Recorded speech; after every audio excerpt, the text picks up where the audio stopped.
श्री राधा वल्लभ श्री हरिवंश। आज हमारे श्रीमद् भागवत का 127वां पाठ है, जिसमें कि यम और यमदूतों का संवाद।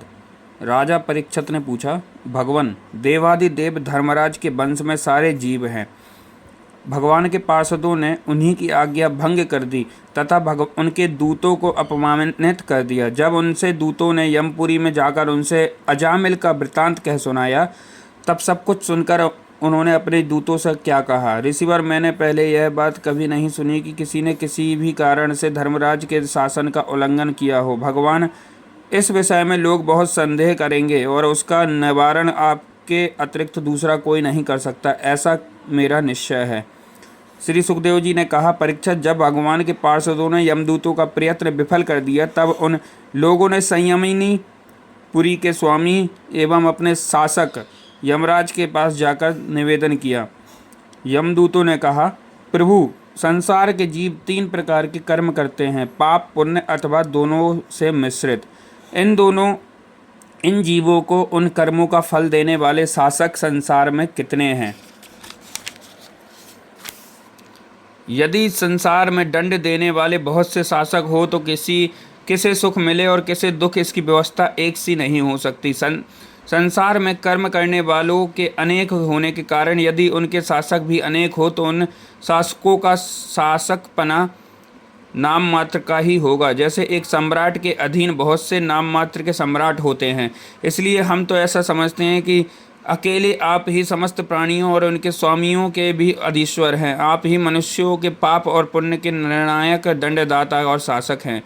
अब तक संसार में कहीं भी आपके द्वारा नियुक्त किए हुए दंड की अवहेलना नहीं हुई थी, किंतु इस समय 4 अद्भुत सिद्धों ने आपकी आज्ञा का उल्लंघन कर दिया। प्रभु, आपकी आज्ञा से हम लोग एक पापी को यातना गृह की ओर ले जा रहे थे, परंतु उन्होंने बलपूर्वक आपके फंदे से काटकर उसे छुड़ा दिया। हम आपसे उनका रहस्य जानना चाहते हैं। यदि आप हमें सुनने का अधिकारी समझे तो कहें।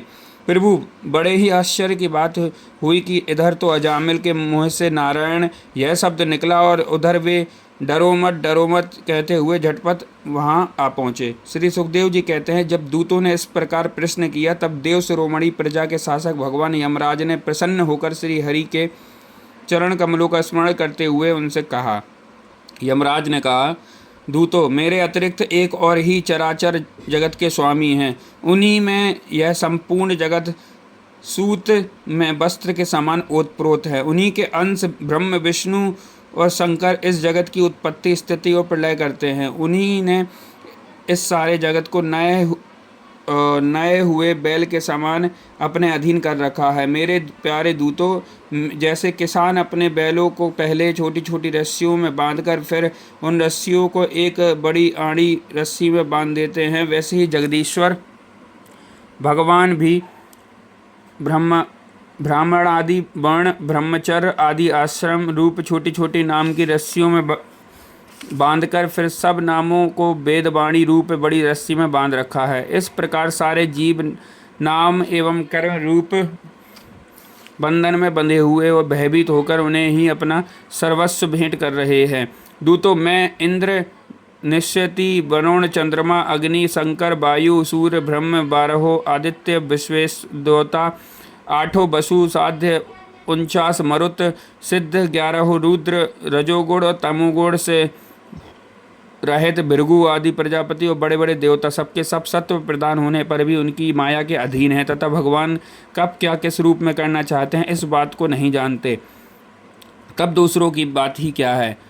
दूतों, जिस प्रकार घट पट आदि रूपवान पदार्थ अपने प्रकाशक नेत्र को नहीं देख सकते, वैसे ही अंतःकरण में अपने साक्षी रूप स्थित परमात्मा को कोई भी प्राणी, इंद्रिय, मन, प्राण, हृदय या वाणी आदि किसी भी साधन के द्वारा नहीं जान सकता। वे प्रभु सबके स्वामी और स्वयं परम स्वतंत्र हैं। उन्हीं मायापति पुरुषोत्तम के दूत उन्हीं के समान परम मनोहर रूप, गुण और स्वभाव से संपन्न होकर इस लोक में प्रायः विचरण किया करते हैं। विष्णु भगवान के सुर पूजित एवं परम अलौकिक पार्षदों का दर्शन बड़ा दुर्लभ है। वे भगवान के भक्तजनों को उनके शत्रुओं से, मुझसे और अग्नि आदि सब विपत्तियों से सर्वदा सुरक्षित रखते हैं। स्वयं भगवान ने ही धर्म की मर्यादा का निर्माण किया है। उसे ना तो ऋषि जानते हैं और ना देवता और या सिद्धगण ही। ऐसी स्थिति में मनुष्य, विद्याधर, चारण और असुर आदि तो जान ही कैसे सकते हैं। भगवान के द्वारा निर्मित भागवत धर्म परम शुद्ध और अत्यंत गोपनीय है। उसे मानना बहुत ही कठिन है। जो उसे जान लेता है वह भगवत स्वरूप को प्राप्त हो जाता है। दूतों, भागवत धर्म का रहस्य हम 12 व्यक्ति ही जानते हैं। ब्रह्मा जी, देवर्षि नारद, भगवान शंकर, सनत कुमार, कपिल देव, स्वयंभू, मनु, प्रहलाद, जनक, भीष्म पितामह, बलि, सुखदेव जी और धर्मराज।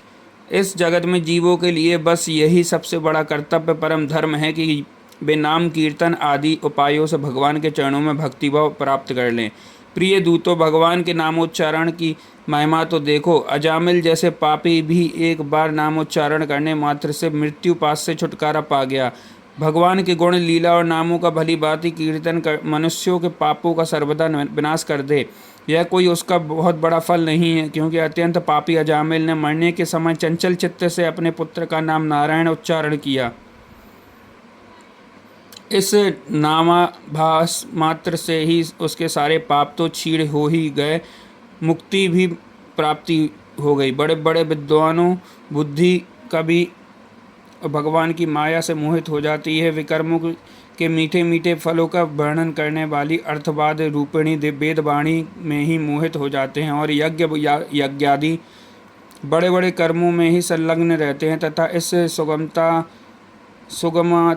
सुगम भगवान नाम की महिमा को नहीं जानते। यह कितने खेद की बात है। प्रिय दूतों, बुद्धिमान पुरुष ऐसा विचार कर भगवान अनंत में ही संपूर्ण अंतःकरण से अपना भक्तिभाव स्थापित करते हैं। वे मेरे दंड पात्र नहीं हैं। पहली बात तो यह है कि वे पाप करते ही नहीं, परंतु यदि कदाचित संयोग बस कोई पाप नहीं बन जाए तो भी उसे भगवान का गुणगान तत्काल नष्ट कर देता है। जो समदर्शी साधु भगवान को ही अपना साध्य और साधन दोनों समझकर उन पर निर्भय हैं, बड़े बड़े देवता और सिद्ध उनके पवित्र चरित्रों को प्रेम से गान करते रहते हैं। मेरे दूतों, भगवान की गदा उनकी सदा रक्षा करती है। उनके पास तुम लोग कभी भूल कर भी मत भटकना। उन्हें दंड देने का सामर्थ्य न हम में है और न साक्षात काल में ही। बड़े बड़े परमहंस दिव्य और रस के लोभ में संपूर्ण जगत और संसार शरीर आदि से भी अपने अहंता ममता हटाकर अकिंचन होकर निरंतर भगवान मुकुंद के पादारविंद का मकरंद रसपान करते रहते हैं। जो दुष्ट इस दिव्य रस से विमुख है और नरक के दरवाजे घर गृहस्थी के तृष्णा का बोझा बांधकर उसे ढो रहे हैं, उन्हीं के मेरे पास से बार बार लाया करो। जिनकी जीभ भगवान के गुणों और नामों का उच्चारण नहीं करती, जिनका चित्त उनके चरणारविंद का चिंतन नहीं करता और जिनका सिर एक बार भी भगवान श्री कृष्ण के चरणों में नहीं झुकता, उन भगवत सेवा विमुख पापियों को ही मेरे पास लाया करो। आज मेरे दूतों ने भगवान के पार्षदों का अपराध करके स्वयं भगवान का ही तिरस्कार किया है। यह मेरा ही अपराध है। पुराण पुरुष भगवान नारायण हम लोगों का यह अपराध क्षमा करें। हम अज्ञानी होने पर भी उनके निजजन और उनकी आज्ञा पाने के लिए अंजलि बांधकर सदा उत्सुक रहते हैं। परम महिमान्वित भगवान के लिए यही योग्य है कि वे हमें क्षमा कर दें। मैं उन्हें सर्वांतर्यामी एक रस अनंत प्रभु को नमस्कार करता हूँ। श्री सुखदेव जी कहते हैं, परीक्षित, इसलिए तुम ऐसा समझ लो कि बड़े से बड़े पापों का सर्वोत्तम अंतिम और पाप वासनाओं को भी निर्मूल कर डालने वाला प्रायश्चित यही है कि केवल भगवान के गुणों और लीलाओं का नाम मात्र का कीर्तन किया जाए। इसी से संसार का कल्याण हो सकता है। जो लोग बार बार भगवान के उदार और कृपापूर्ण चरित्रों का श्रवण कीर्तन करते हैं, उनके हृदय में प्रेममयी भक्ति का उदय हो जाता है। उस भक्ति से जैसी आत्मशुद्धि होती है, वैसी कृच्छ, चंद्रायण आदि व्रतों से नहीं होती। जो मनुष्य भगवान श्री कृष्ण चंद्र के चरणारविंद मकरंद रस का लोभी भ्रमर है, वह स्वभाव से ही माया के आपात रम्य दुखद और पहले से ही छोड़े हुए विषयों में नहीं रमता। किंतु जो लोग उस दिव्य रस से विमुख हैं, कामनाओं ने जिनकी विवेक बुद्धि पर पानी फेर दिया है, वे अपने पापों का मार्जन करने के लिए पुनः प्रायश्चित रूप कर्म ही करते हैं। इससे होता यह है कि उनके कर्मों की वासना मिटती नहीं और वे फिर वैसे ही दोष कर बैठते हैं। परीक्षित, जब यमदूतों ने अपने स्वामी धर्मराज के मुख से इस प्रकार भगवान की महिमा सुनी और इसके स्मरण किया, तब उनके आश्चर्य की सीमा न रही। तभी से वे धर्मराज की बात पर विश्वास करके अपने नाश की आशंका से भगवान के आश्रित भक्तों के पास नहीं जाते, और तो क्या वे उनकी ओर आंख उठाकर भी देखने से डरते हैं। प्रिय परीक्षित, यह इतिहास परम गोपनीय, अत्यंत रहस्यमय मलय पर्वत पर विराजमान भगवान अगस्त्य जी ने श्री हरि की पूजा करते समय मुझे सुनाया था। श्री कृष्णाम चरण अस्तु।